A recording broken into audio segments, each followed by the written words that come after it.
સંખેડા લોટિયા ચોકડી ખાતે આજે વહેલી સવારે જ્યુપિટર સ્કૂટર અને i20 કાર વચ્ચે અકસ્માત થતા સ્કૂટર પર લઈ જવાતા વિદેશી દારૂની બોટલો રસ્તા ઉપર વિખરાઈ હતી।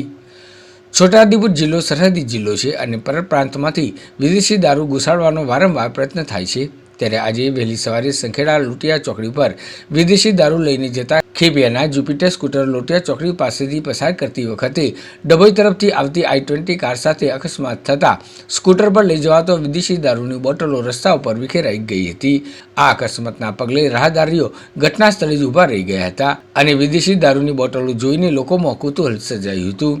ત્યારે એક જાગૃત નાગરિકે આ અંગેની જાણ સંખેડા પોલીસને કરતા સંખેડા પોલીસ ઘટના સ્થળે દોડી આવી હતી અને ખેપિયાને વિદેશી દારૂ સાથે ઝડપી પાડ્યો હતો। મહત્વની વાત એ છે કે 2 દિવસ પહેલા સ્ટેટ મોનિટરિંગ સેલ દ્વારા સંખેડાના ગોલા ગામડી ખાતેથી એક હોટલના પાર્કિંગમાંથી ટ્રકમાં ચોખાના કટ્ટાની આડમાં સંતાડીને લઈ જવાતો 26.30 લાખના વિદેશી દારૂ ઝડપી પાડ્યો હતો અને 2 દિવસના ટૂંકા ગાળામાં જ સ્કૂટર પર લઈ જવાતો વિદેશી દારૂ મળી આવતા સંખેડા પોલીસની કામગીરી સામે સવાલો ઊભા થયા છે।